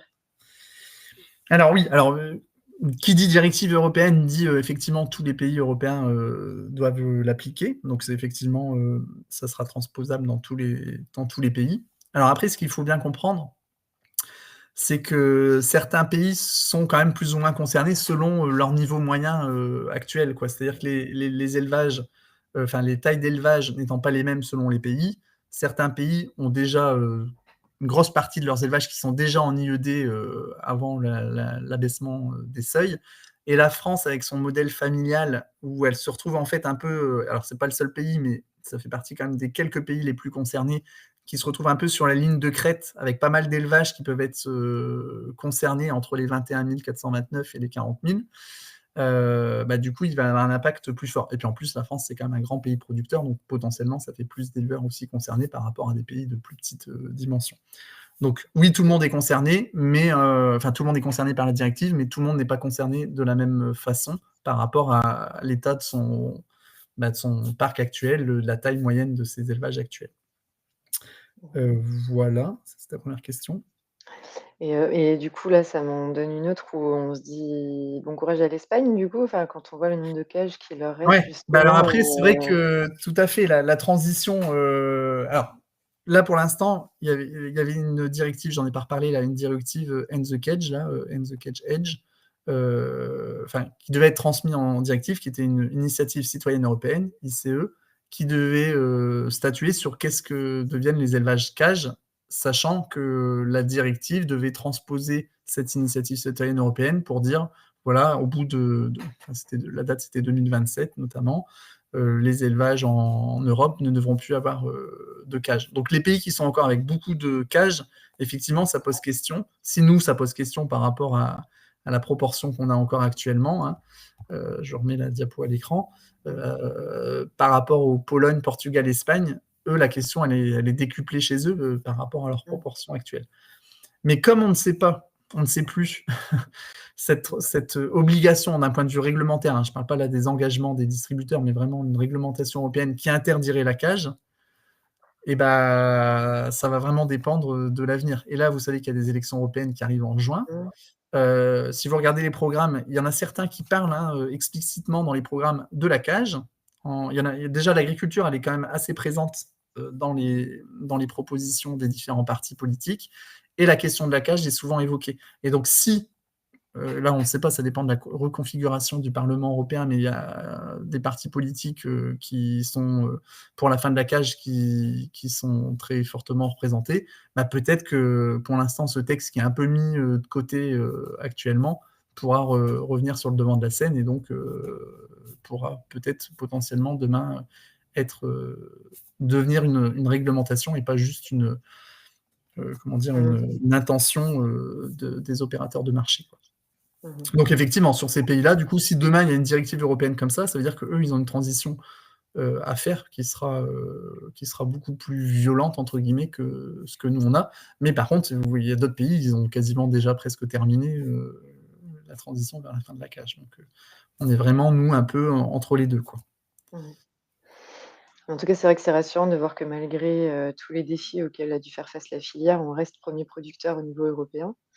Là, comme tu le disais, demain, la cage, ça sera fini pour nous. Est-ce qu'on va du coup se rediriger vers celui qui nous talonne? Bon, on n'ira pas vers l'Espagne enfin voilà, l'Espagne et l'Italie qui sont aussi pas loin du podium, mais on se dirigera sûrement vers un modèle qui sera plus proche de l'Allemagne. Et ça confirme ce que tu disais tout à l'heure, où finalement le sol va prendre la place de la cage, du coup? Bah ça, c'est des choses qu'on est en train de regarder justement avec la filière, mais en fait, effectivement, on imagine qu'il y a un certain nombre d'élevages qui vont se convertir vers des élevages cages qui vont se convertir vers le sol. Une certaine fraction aussi qui devrait sûrement aller jusqu'au bout si les investissements vont être amortis, etc. Aller jusqu'au bout et puis après peut-être tout simplement s'arrêter, hein. Et donc ça, il faut effectivement y voir un peu plus clair. Pour l'instant, on n'a pas tous les éléments pour répondre à ça, mais c'est des sujets sur lesquels on travaille. Ouais. C'est une vraie question pour l'avenir. Ouais. Et question du chat, connaissez-vous le niveau du seuil de déclenchement du frein? Donc, Alice, donc j'allais demander à Alice du CNPO, donc on est à 20, Alice, tu me corrigeras si je me trompe, mais on est à un peu plus de 27 000 tonnes équivalent œufs coquilles d'importés pour que le seuil se déclenche. Et là, en plus, ils pourront jouer entre guillemets, tu le disais tout à l'heure avec Ovostar qui a ses filiales en Lettonie. Finalement, ils pourront peut-être jouer sur les volumes aussi à ce niveau-là, non? Mais alors là, après, même je veux dire, si ils ont une filiale, les transferts de produits, à partir du moment où ça passe une frontière Ouais, ça européenne, reste Ukraine. même si c'est Ouais. importé du groupe vers le même groupe, ça passe une frontière, donc c'est dans le champ. Après, c'est différent, c'est ce qu'on a vu hier avec MHP, si certains de ces groupes s'implantent avec des sites de production sur le sol européen. Là, bien sûr, là, ils sont plus dans le scope, quoi. Mais par contre, tout ce qui passe une frontière européenne est dans le scope. Ah oui, d'accord, OK. Et si ça passe, parce que si ça passe, enfin, je sais pas, mais si ça passe en œuf entier, et si c'est de l'œuf blanc qui est exporté Ukraine, bah, et qu'il y a la casserie et en Lettonie, ça compte pas, quoi. Enfin, c'est pas, dans tous les cas, le produit qui sera commercialisé issu de la filiale lettonne sera estampillé origine Ukraine comme Alors il oui, est pour pour l'origine, le oui. Par contre, sur le seuil de déclenchement des 27 000 tonnes, c'est que ce soit des œufs coquilles ou des ovoproduits, vu qu'on est en équivalent œufs coquilles sur l'ensemble, ouais. tout ce qui franchit la frontière, que ce soit des ovoproduits ou des œufs, sera comptabilisé pour savoir si on dépasse, ce Mmh. seuil de 27 000, quoi. Par contre, une fois D'accord. effectivement que des œufs coquilles, importés d'Ukraine sont transformés en nouveaux produits sur le sol européen, après ils peuvent être estampillés, ovoproduits européens, sur la Mmh. suite de leur commercialisation, quoi. Mmh. Donc il y a pas de questions au niveau du chat et moi je me suis dit là en parlant de vos produits, on voit que la part de vos produits du coup gagne de la part de marché par rapport à la croissance d'œufs consommés, c'est vos produits, qui prend un peu la croissance là aujourd'hui, depuis quelques années. Ça veut dire et au final c'est au niveau industriel qu'on a le plus, d'utilisation au niveau vos produits. Ça veut dire vraiment on fait vraiment plus de gâteaux quoi. C'est pas, c'est pas, la RHD qui fait plus d'omelettes et compagnie, de par l'inflation qui tendrait à réduire la part de viande au niveau des je sais pas, des menus ou quoi que ce soit. C'est vraiment les industriels qui produisent plus de produits transformés. Ouais. Alors après, effectivement, alors là, il y a eu tous les artefacts, hein, avec le Covid, où d'un seul coup, les œufs coquilles avaient explosé parce que les gens se remettaient justement à Mmh. cuisiner, etc., etc. Là, on est plutôt sur une tendance un peu de fond, effectivement, sur des produits de plus en plus pratiques, comme on a vu hier aussi. Et donc, tous les produits un peu transformés ne cessent de progresser. L'œuf coquille, quand même, reste, et c'est un peu une particularité du secteur œuf. Euh, Hier, quand on parlait de la viande, la viande de poulet peut être en concurrence avec d'autres, enfin, et Mmh. là plutôt à son avantage pour le coup, mais avec d'autres viandes. L'œuf, c'est un peu un produit où il n'y a pas vraiment d'alternative, quoi. C'est un produit en soi, c'est comme le Mmh. lait, par exemple. Il y a pas, et donc, enfin, en tout cas, en production animale, il n'y a pas vraiment un produit concurrent de l'œuf. Donc, en fait, il y a plutôt structurellement, on va dire, il y a pas de substitution ou de transfert qui peuvent se faire comme ils peuvent se Mmh. passer sur les viandes ou sur les fruits ou sur plein d'autres produits. Donc, Mmh. c'est un peu sa Mmh. spécificité, quoi. Et donc, de ce fait-là, il y a moins de risques de basculement fort. Donc, je pense que la progression va continuer, hein, Mmh. la hausse de la consommation, mais il y a moins de risques de gap importants comme il peut y avoir sur des autres productions. D'un seul coup, on peut basculer sur un autre produit Mmh. parce que celui-ci est devenu trop onéreux ou parce qu'il y a une crise sanitaire, Mmh. etc. Sur l'œuf, Après, on je sent. me souviens en 2000, c'était 2021, je crois, où, justement, il y avait quand même une légère crainte parce que les pays asiatiques commençaient à se dire: «Bah, s'il y a pas assez d'œufs, c'est pas grave, on mettra, une substance végétale là pour, Oui, oui, remplacer oui. le C'est pour ça blanc». que je disais en produit animal, parce qu'après, on peut dire que ça peut être comme le Ouais, beurre avec de la margarine ou ouais, c'est du ça. lait avec Ouais, des substituts végétaux. Donc, il y a peut-être par rapport à. Mais bon, c'est quand même pas tout à fait le même produit. Pour l'instant, il n'y a quand même pas la même mmh, appétence sur ces produits-là. Donc, c'est un peu différent quand même, quoi. mmh. Bon, tant mieux. Belle perspective, pour, l'œuf et sinon aussi on entend, de mémoire, l'Italie s'était engagée pour le resexage en 2027. Je sais pas, est-ce qu'il y a eu des nouvelles, Ouais, alors, à ce petit sujet? rappel, ouais, c'est vrai que j'en ai pas reparlé là du tout de l'ovosexage, hein, qui est quand même encore un sujet important pour la filière. Donc, pour rappel, il n'y a que deux pays, hein, qui ont mis en place l'ovosexage de façon obligatoire. Donc, l'Allemagne d'abord en 1er janvier 2022 et la France au 1er janvier 2023. Et effectivement, il y a d'autres pays qui réfléchissent, hein, l'Italie en fait partie. Et là, l'Italie, en fait, au mois de décembre, il y a eu une nouvelle loi qui est passée. Et donc, ils sont effectivement mis qu'au 1er janvier 2027, ils passeront également à la fin de l'élimination des poussins mâles avec obligation d'ovosexage, quoi. Donc, ça ferait le troisième pays au monde à se mettre à l'ovosexage, ce qui est un peu une attente aussi de nos professionnels, qu'ils ne soient pas les seuls pays à mettre ça en place. Et en Mmh, termes de distorsion de concurrence, ça serait quand même important que ça soit suivi au moins au niveau européen. Et puis après, il y a d'autres pays, hein, j'en avais parlé la fois dernière, mais comme les États-Unis, le Canada, qui en parlent déjà depuis quelques temps, qui regardent ce qui se passe en Europe, qui pour l'instant sont plutôt revenus en arrière sur leurs engagements, mais qui devraient, alors peut-être aux États-Unis, ça peut, comme ça se pratique souvent, peut-être d'abord certains États et pas encore le pays entier, mais on sait qu'il y a d'autres pays qui devraient suivre petit à petit, quoi. Mais pour l'instant, il n'y a que l'Italie où ça a l'air d'être, enfin, où c'est gravé dans le marbre, quoi, maintenant. mmh. Et justement, côté ovosexage, il y avait les accords quand même qui étaient conclus entre les professionnels de la filière et la grande oui et la grande distribution. Il y a un renouvellement qui était prévu cette année. Est-ce que la grande distribution va continuer de soutenir, ces surcoûts liés à l'ovosexuage? On n'en sait rien, comment Ouais, ça bah, peut alors se ça, je sais pas si c'est moi qui peut ah répondre bah, oui, complètement. S'il y en a d'autres qui veulent répondre, ils pourront le ça va. faire.